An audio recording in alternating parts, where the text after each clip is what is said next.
America ने फिर से हौसी बागियों पर हवाई हमले शुरू कर दिए हैं, मगर ये सीधे तौर पर ईरान के जंग का ऐलान ही समझा जा रहा है। ट्रम्प ने 19 तारीख ऐलान किया था कि वो हौसी मिलिशिया को पूरी तरह से खत्म कर देंगे और साथ ही ईरान को धमकी दी कि अगर उसने हौसीज को सप्लाई देना बंद नहीं किया तो अगला टारगेट ईरान होगा। ईरान और अमेरिका के बीच टेंशन कोई नई बात नहीं, मगर अब जो हो रहा है वो पूरी रीजन को आग में झोंक सकता है। अगर वाकई अमेरिका आयरन हार्ट दिखाकर हौसीज को मिटाना चाहता है तो इसका मतलब है वो ईरान का राइट हैंड काटना चाहता है, मगर ईरान खामोश नहीं बैठेगा। अब सवाल यह है, अगर ईरान, मिडिल ईस्ट और दाढ़ी वाली वाइल्ड आर्मी एकजुट हो जाए तो क्या अमेरिका ये जंग जीत सकता है? हौसी मिलिट्री जो मौत से नहीं डरती, उनकी फौजी एफिशिएंसी तो काबिले गौर है ही असल कुंजी है उनका भौगोलिक एडवांटेज। हौसी एरिया उत्तरी हिस्सों में पहाड़ गिरा है, घाटियां और गुफाएं हर तरफ फैली हुई है। गुरिल्ला वॉरफेयर के लिए ये मैदान सबसे ज्यादा मुफीद है।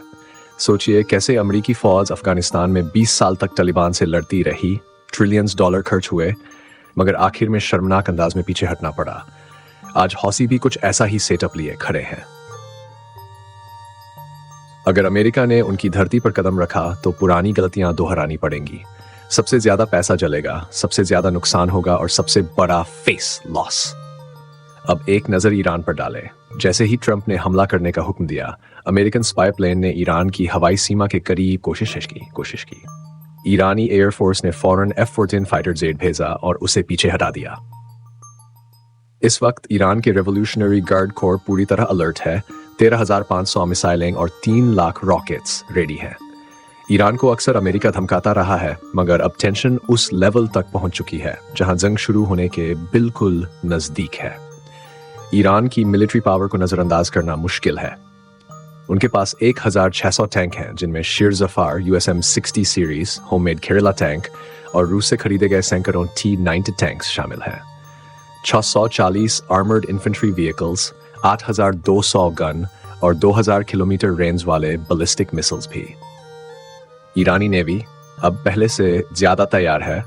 फरवरी 2025 में ईरान ने नया एयरक्राफ्ट कैरियर बारगीरी लॉन्च किया जो कई सुसाइड ड्रोन्स ले सकता है। पर्सियन गार्ड्स के बेड़े में 6 फ्रिगेट, 10 डिस्ट्रॉयर्स, 20 से ज्यादा पनडुब्बियां और मिसाइल क्राफ्ट शामिल है। एयरफोर्स 300 से ज्यादा फाइटर जेट्स जैसे F-440, MiG-29 और कुछ होम बिल्ट जेट एयरक्राफ्ट शामिल है। ईरान और हौसी मौत से नहीं डरते। अमेरिकन हथियार चाहे जितने भी एडवांस हों, मगर जमीन पर उनकी फौजी पकड़ कमजोर है।